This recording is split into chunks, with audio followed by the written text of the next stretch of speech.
Last night on Denver 7 News at 6, we brought you an exclusive on-camera interview with two ranchers in rural El Paso County who claim they're being harassed by their neighbors and the sheriff's office.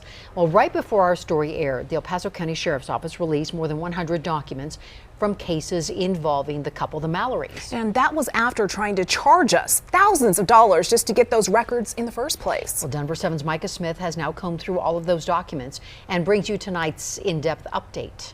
We take all allegations of crime and civil rights violations seriously. The El Paso County Sheriff's Office held this news conference to address treatment of the Mallorys, black ranchers who own 640 acres in rural El Paso County. My office has received numerous emails and calls with people voicing concern with how we have handled the Mallory situation over the last 2 years and voicing concerns about racism and property rights, callers being unaware of the facts of our involvement, which is largely why we are here today. During the news conference, Lieutenant Chris Gonzalez walked us through body camera videos.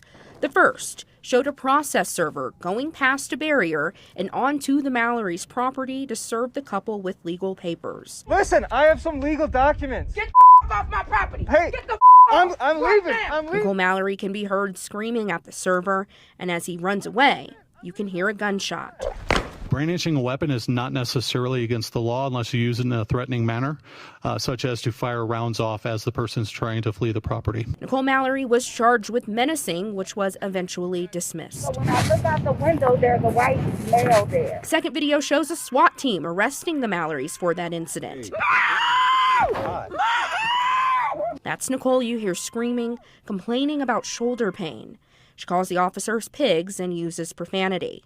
Nicole was charged with assault on a police officer. She pleaded guilty. But I want to get back to the heart of the Mallorys' claims, that the El Paso County Sheriff's Office has not thoroughly investigated their poisoned animals and threatening social media posts. Mr. Mallory also complained that his dog was poisoned. The deputy asked for additional information as well as requested Courtney Mallory take the dog to the veterinarian. Unsatisfied with the conversation, Nicole Mallory contacted a supervisor. The Mallorys say they did take the animal to the vet, but the sheriff's office provided no record of that case. The office did release 130 pages of other records involving the Mallorys. On August 11, 2021, deputies were called out to the property where a man and his son said they stopped to pet a snake. They called dispatch to report Nicole yelling at them to leave. She says they trespassed. The father and son say they did not and reported seeing a gun in Nicole's vehicle. For that, Nicole was charged with child endangerment, a case she's still fighting.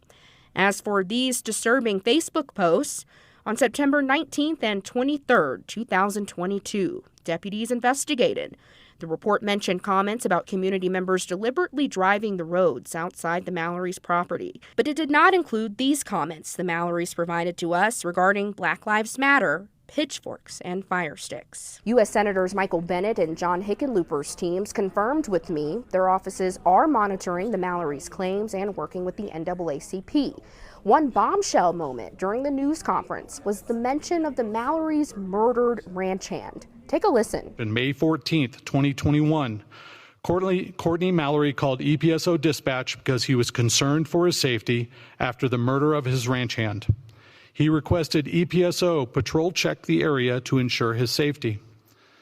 There was an active investigation into the murder of Donasanio Amaya, and there is a person of interest in this case. From there, the office defended one of its own after baseless social media posts accused a sergeant of the murder. The Mallorys did not say that and never even brought it up to the office. We made the editorial decision not to even mention these claims because they are baseless. We only bring them up now because the sheriff's office did. Reporting in the newsroom, Micah Smith, Denver 7. And a gathering of support for the Mallorys is scheduled for Friday morning outside of the state capitol. And if you'd like to learn more or if you'd like to see Micah's prior story with the Mallorys, you can visit denver7.com.